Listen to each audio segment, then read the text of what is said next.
Hi yours welcome to our channel. ప్రస్తుతం మనతో పాటు భరద్వాజ్ గారు సీనియర్ జర్నలిస్ట్ ఉన్నారు. వారితో ఒకసారి మాట్లాడదాం. సార్ నమస్కారం సార్. నమస్తే అండి. సార్ ప్రకాష్ రాజ్ గారు మరోసారి పవన్ కళ్యాణ్ గారి పైన తీవ్రమైన విమర్శలు కామెంట్స్ అయితే చేశారు సార్. ఒక తమిళ ఛానల్ కి ఇచ్చిన ఇంటర్వ్యూలో అంటే పవన్ కళ్యాణ్ గారిని ఒక ఫుట్బాల్ తో పోల్చారు. అండ్ ఫుట్బాల్ ని ఎవరు తంతారో ఆ ఫుట్బాల్ కి ఏం తెలియదు, అలా తన్నుకుంటూనే ఉంటారని చెప్పేసి కామెంట్స్ చేస్తారు. ఒక అవకాశవాది అని కూడా చెప్పేసి అంటున్నారు. అసలు ఎందుకు ప్రకాష్ రాజ్ గారు ఈ విధంగా పవన్ కళ్యాణ్ గారిని టార్గెట్ చేస్తున్నారు? ఎందుకు ఈ రకంగా ఒక్క పవన్ కళ్యాణ్ గారి పైన ఇటువంటి కామెంట్స్ చేస్తున్నారు సార్? మరి ఈ కామెంట్స్ పైన మీ ఒపీనియన్ ఏంటి సార్? ప్రకాష్ రాజు లేని మాట ఏం అనలేదు.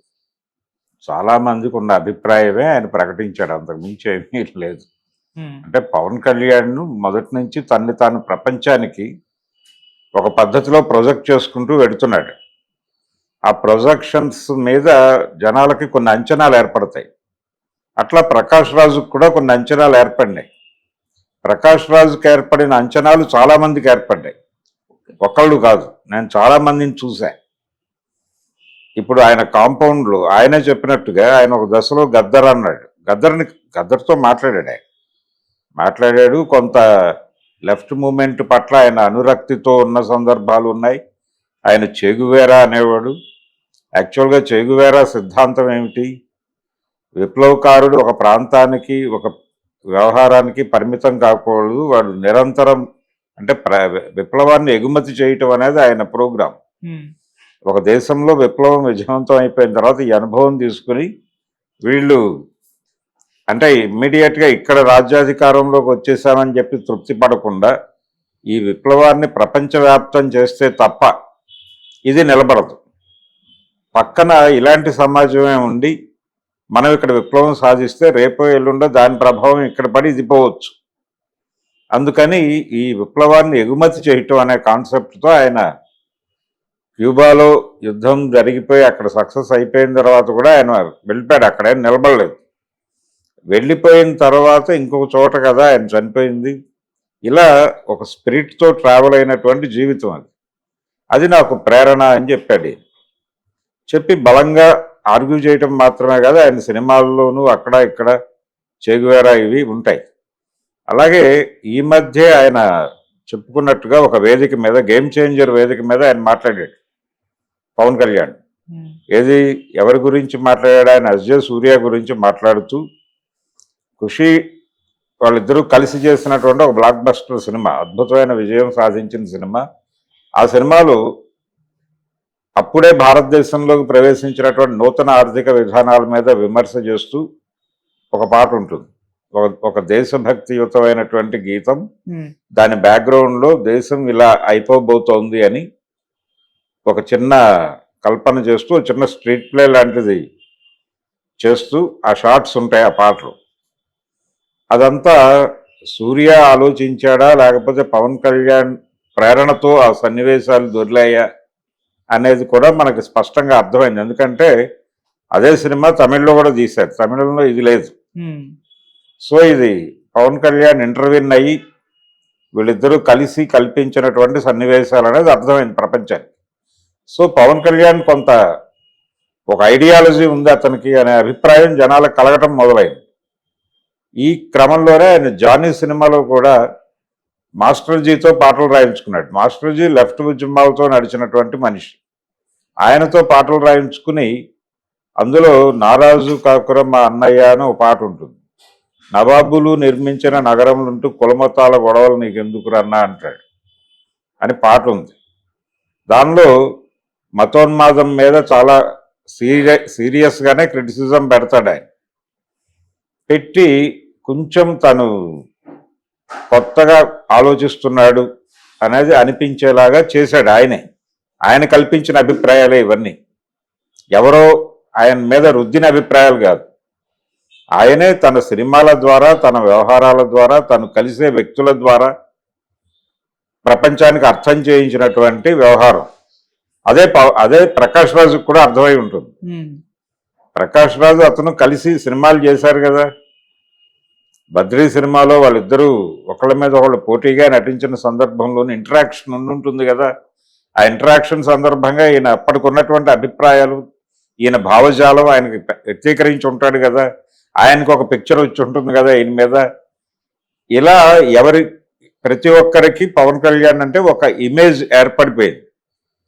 ఏర్పడిన తర్వాత ఈయన మళ్ళీ ఒక టర్న్ ఎటు ఆయన జనాలందరినీ కంగారు పెడుతూ వెళ్ళి మోడీని కలిశాడు 2014 ఎలక్షన్స్ కంటే ముందు.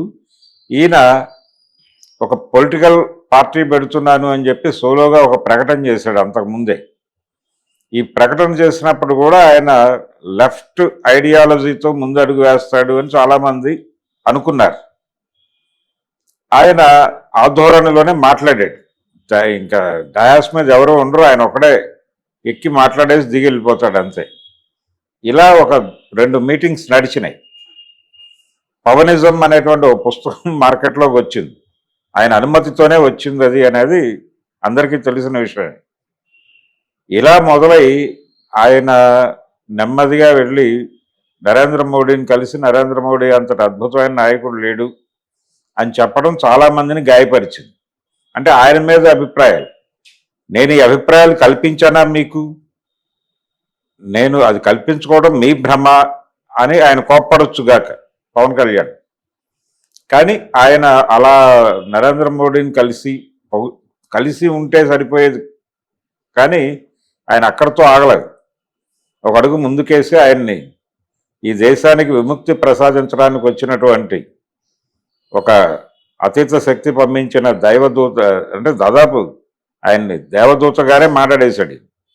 ఆ తర్వాత తానే దైవము అని కూడా అనేసుకున్నాడు ఆయన. అదొక ధోరణి.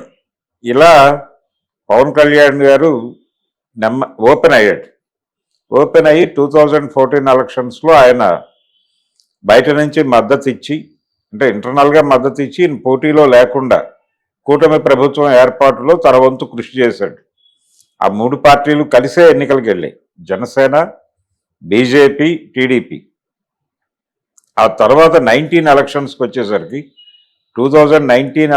వచ్చేసరికి ఈయన ఆ 2 పార్టీల మీద విమర్శ చేశాడు.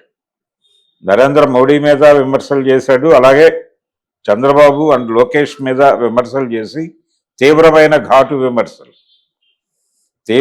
ఘాటు విమర్శలు గుంటూరు జిల్లాలోనే చేసి ఆయన లెఫ్ట్ పార్టీలతో కలిసి ఎన్నికలకు వెళ్ళాడు. ఇదొక యూటర్న్. అంటే 2014లో ఒక టర్ను, 2019లో లెఫ్ట్ టర్ను, మళ్ళీ ఆయన 24 ఎలక్షన్స్కి ముందు అంటే 19 ఎన్నికల్లో ఆయనకి ఘోర పరాభవం సంభవించిన మరుక్షణం ఆయన ఎన్నికల ఫలితాల అనంతరం తిరిగి ఏ కమ్యూనిస్ట్ పార్టీ గడప తొక్కలేదు. అదొక విచిత్రం. ఇప్పుడు జనరల్గా ఎన్నికల ఫలితాల అనంతరం కూర్చుని సమీక్షించుకోవడం లాంటి పని కూడా చేయలే. రిజల్ట్స్ వచ్చిన తర్వాత కొంతకాలం మౌనంగా ఉండిపోయాడు ఆయన. ఉండిపోయి నెమ్మదిగా జగన్ మీద విమర్శలు చేయటం మొదలుపెట్టాడు.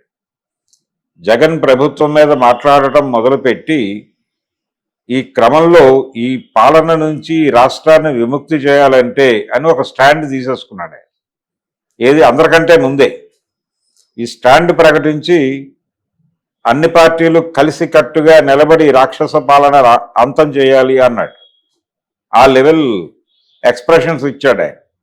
ఇచ్చి అక్కడి నుంచి సాగు చేసుకుంటూ ఆయన 24 ఎలక్షన్స్కి తిరిగి భారతీయ జనతా పార్టీ తెలుగుదేశం ఫోల్డ్లో నిలబడి యుద్ధంలో 100% విజయం సాధించినట్టుగా ప్రపంచానికి చాటుకున్నాడు. ఇప్పుడు ఇది పొలిటికల్ కెరియర్కి సంబంధించి. ఐడియాలజీకి సంబంధించి ఆయన ఆ మధ్య చూసాం, ప్రాయశ్చిత్త దీక్ష అనే పేరుతో ఆయన చేసిన గందరగోళం. అంటే ఒకప్పుడు నవాబులు నిర్మించిన నగరములుంటూ కులమతాల గొడవలు నీకెందుకు రన్నా అని పాడిన వ్యక్తి ప్రాయశ్చిత్త దీక్షలు చేయటం, ప్రసాదం కలుషితమైపోయిందని ఆయన ఎక్కడ ఆత్మహత్యకు పాల్పడతాడో, తనని తాను ఈ ప్రాయశ్చిత్తం పేరుతో తాను ఎక్కడ నిర్మూలించుకుంటాడో అని భయం కలిగించే లెవెల్లో ఆయన అభినయం నడిచింది పవన్ కళ్యాణ్. చాలా అగ్రెసివ్గా మాట్లాడాడు ఆ రోజు ప్రాయశ్చిత్త దీక్ష సందర్భంగా. పైగా అంతకుముందు కొండగట్టు దగ్గర మాట్లాడుతూ చాలా అగ్రెసివ్గా ఆయన సనాతన ధర్మము అవి ఇవి అని చాలా అగ్రెసివ్గా మాట్లాడాడు. ఆయన రకరకాల విన్యాసాల్లో భాగంగా ఈయన ప్రయాణం చాలా కాన్షియస్గా జల్సా సినిమా దగ్గర నుంచి ఈయన టర్న్ కనిపిస్తుంది టువర్డ్స్ రైట్. ఆయన లెఫ్ట్ నుంచి రైట్కి జరగటం అనేది జల్సా నుంచి విజిబుల్గా కనిపిస్తుంది. ఈ ప్రయాణం అంతా ప్రజలు చూస్తూనే ఉన్నారు. ఇదేది హైట్ కాదు కదా, ప్రకాష్ రాజ్ ఎలా చూశాడో అందరూ చూశారు. ఆయన లెఫ్ట్తో నడవటము చూశారు, ఆయన బీజేపీతో నడవటము చూశారు, సిపిఐ సిపిఎంలతో కలిసి కదా ఆయన ప్రయాణం చేసింది.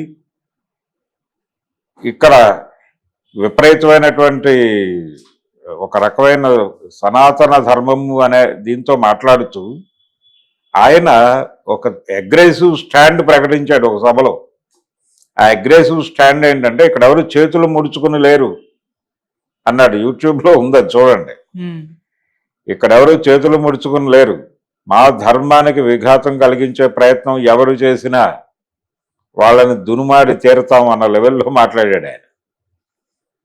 ఇది మా సెల్ఫ్, ఇది మేము మౌనంగా ఉన్నామంటే మేమేదో తగ్గిపోయి ఉన్నాము, మేము చేతకాని వాళ్ళం అని అనుకోవద్దు, మేము చేతకాక కాదు అని వార్నింగ్ ఇచ్చాడు. ఈ చేతకాక కాదు, ఈ వార్నింగులు ఇవన్నీ కూడా హిందుత్వాన్ని ప్రమోట్ చేస్తున్న వాళ్ళు కూడా బహిరంగంగా అనటానికి కొంచెం ఇబ్బంది పడే స్టేట్మెంట్స్ను కూడా ఈయన అలవోకగా చేసుకుంటూ వెళ్ళిపోయాడు. ఇది ఒక వేరే టర్న్. ఈ టర్న్లన్నీ ఎవడు కొత్తగా చెప్పక్కర్లేదు, ఆయన చెప్పింది అదే వాస్తవమే చెప్పాడు. ప్రకాష్ రాజ్ ఇంకొంచెం తగ్గి చెప్పాడు, తగ్గి వినమ్రంగా చెప్పాడు. ఆయన పవన్ కళ్యాణ్ ఏమీ ఇబ్బంది పెట్టలేదు నా ఉద్దేశంలో. పవన్ కళ్యాణ్ గురించి జనరల్ అజంప్షన్ చెప్పాడు అంతవరకే. ఆయన పవన్ కళ్యాణ్ కదలికలు ప్రపంచం ముందు ఉన్నాయి కదా, ప్రపంచానికి ఒక అభిప్రాయం ఉంది కదా పవన్ కళ్యాణ్ అంటే. ఈ ప్రయాణంలో ఆయన మళ్ళీ మొన్న మాట్లాడుతూ ఏది ఈ హడావుడులు అన్నీ అయిపోయిన తర్వాత ఆయన ఇటీవల కాలంలో మాట్లాడుతూ ఒక ఇక్కడే పిఠాపురంలో జరిగిన సభలో మాట్లాడుతూ నేను ఒక విప్లవకారుణ్ణి అని ప్రకటించుకున్నాడు తను. ఇంకొక టర్న్, నేను విప్లవకారుణ్ణి, ఆయుధం పట్టుకోవాల్సిన వాడిని ఎన్నికల్లోకి వచ్చా అన్నాడు. అంటే సాయుధ పోరాటం నా ఎజెండా అని ప్రకటించుకోవటం, అలాంటి ఐడియాలజీ నాది. ఆ ఐడియాలజీ నుంచి ఎన్నికలలోకి వచ్చా, వీళ్లతో కలిసి ప్రయాణం చేస్తున్నా అన్నాడు.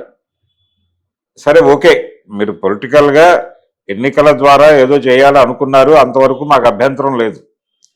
విప్లవకారుణ్ణి, ఆయుధం పట్టుకోవాల్సిన వాడిని, అడవిలోకి వెళ్ళిన వాడిని, ఇవన్నీ మాట్లాడేసి మళ్ళీ ఈ గోల ఏమిటి, ఈ సనాతన ధర్మం గోల ఏమిటి, లేకపోతే ప్రాయశ్చిత్త దీక్షలేమిటి, ఈ గోల ఏమిటి, ఈ రెండిటికి మ్యాచ్ కుదరక జనాలు కన్ఫ్యూజ్ అవుతున్నారు. పైగా ఈ రెండిటికి ఒక వంతెన కట్టి కమ్యూనిస్టులు అయినంత మాత్రాన, మార్క్సిస్టులు అయినంత మాత్రాన వాళ్ళ మతం మీద ప్రేమ లేకపోతే ఎలాగా అనేదాకా పట్టుకెళ్తున్నారు ఈ ధోరణి కలిగిన వాడు. ఇలాంటి అనేక ఆలోచనలకి ఆయన అవకాశం కల్పిస్తూ లెఫ్ట్ రైటు మొత్తాన్ని తన వెనకే కట్టేసుకుని మాట్లాడేస్తున్నాడు ఆయన. అదేదో భగవద్గీతలో కృష్ణుడు చెప్పినట్టు వేదాలలో సామవేదం నేనే, పక్షులలో గరుత్మంతుడిని నేనే, ఇలా చెప్పుకుంటూ వెళ్తాడు. అంటే ప్రతి చోట ఆ సూపర్ ఇదేదైతే ఉందో అది నేనే అని చెప్పుకుంటూ వెళ్తాడే. అలా ఈయన కూడా ఎక్కడ ఏ ఐడియాలజీలో అద్భుతం ఉన్నా ఆ అద్భుతం నేనే అని చెప్పుకునే ప్రయత్నం చేస్తాడు. ఇదొక వ్యవహారం పవన్ కళ్యాణ్లో కనిపించేటువంటి ఒక విపరీత ధోరణి అది. అందుకని చాలా ప్రమాదకరమైన వ్యక్తి ఆయన. ఆయన ఏ క్షణంలో ఎట్నుంచి ఎటైనా కత్తి తిప్పగలడు. జంజాల్ గారి డైలాగ్ ఉంటుందో, సినిమా డైలాగ్, చినుక్కి చినుక్కి మధ్య కత్తి తిప్పగల యోధుడు అని. అలాగా